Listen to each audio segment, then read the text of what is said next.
Best varicose veins చికిత్సనే పొందండి. నొప్పి లేని చికిత్స కోసం సంప్రదించండి ఎబిస్ హాస్పిటల్.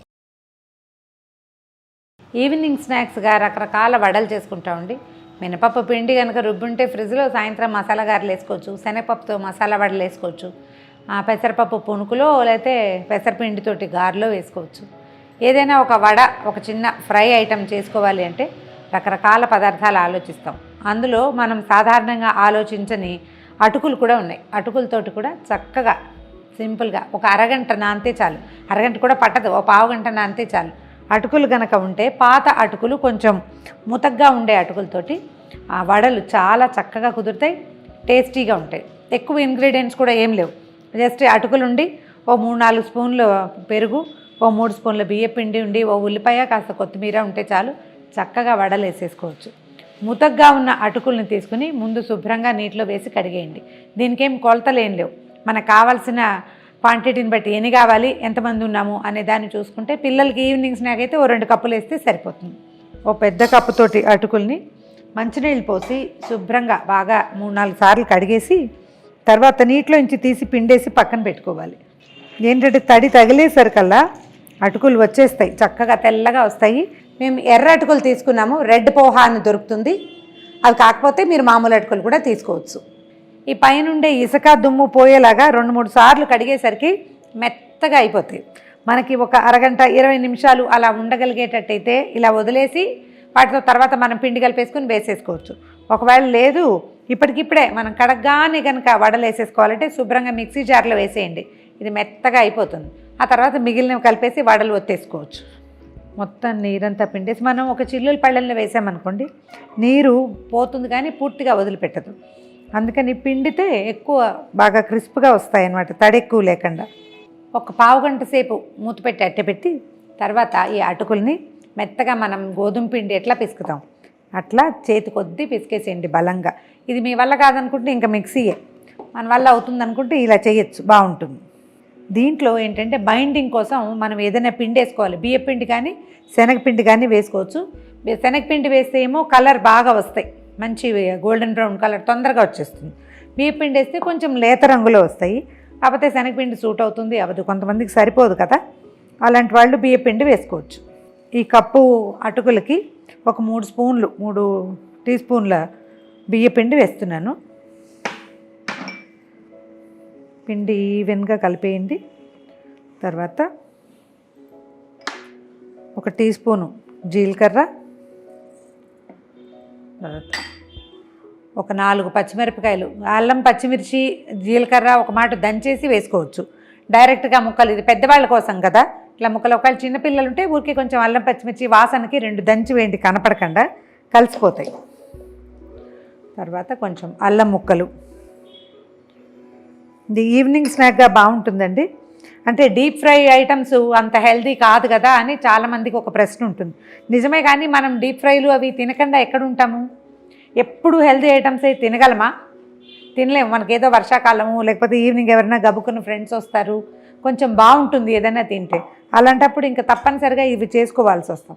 బయట నుంచి కొనుక్కొచ్చిన డీప్ ఫ్రైడ్ ఐటమ్స్ కంటే, బయటికి వెళ్ళి తినే వాటికంటే మనం ఇంట్లో చేసుకునే ఫ్రైడ్ ఐటమ్స్ ఎప్పుడూ మంచివే, ఏం అనుమానం ఏం పడక్కర్లేదు.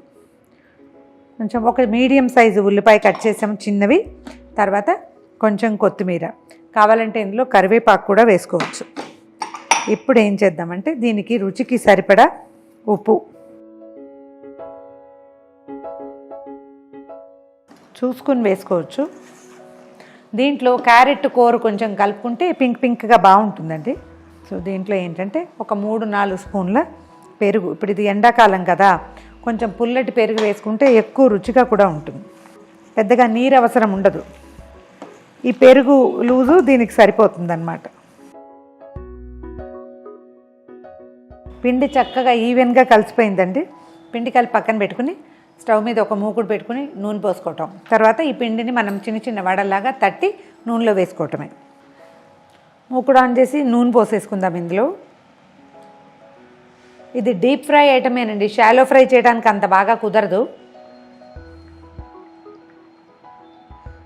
కాకపోతే పొంగదు ఎక్కువగా, అంచేత మనకి సరిగ్గా సరిపడా పోసుకోవచ్చు. కాస్త వెడల్పాటి దాంట్లో పెట్టుకుంటే మనకి వీలుగా ఉంటుంది. నూనె కాగే లోపల ఈ పిండిని కాస్త చక్కగా చిన్న చిన్న వడల్లాగా తట్టి పెట్టుకుందాం.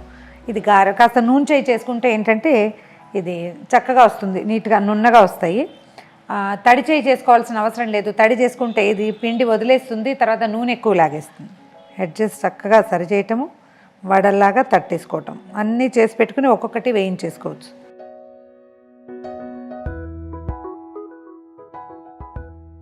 నూనె కాగిపోయింది, అటుకుల వడలు వేసేద్దాం. అయితే వీటిని వేయగానే కదపకూడదు, కొంచెం దూరం దూరంగా వేసుకోవాలి.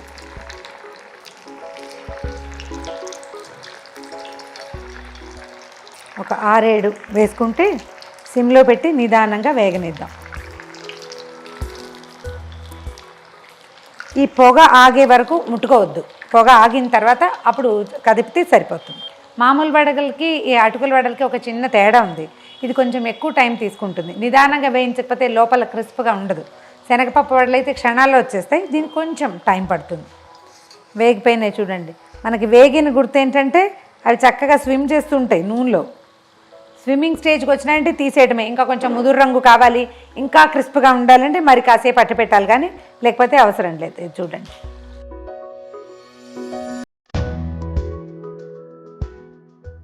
మిగిలిన వడలన్నీ కూడా ఇదే రకంగా వేయించేసుకోవటమే.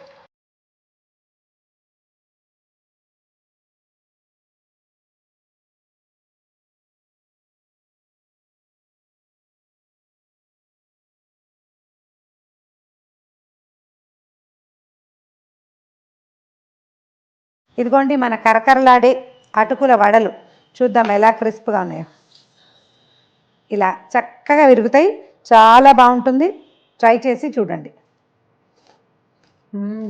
బ్రహ్మాండంగా ఉంది. దీంతో టమాటా పచ్చడి, పుదీనా పచ్చడి, కొత్తిమీర పచ్చడి, ఏవైనా ఎర్రటి ఆకుపచ్చటి పచ్చళ్ళతోటి వడ్డించండి.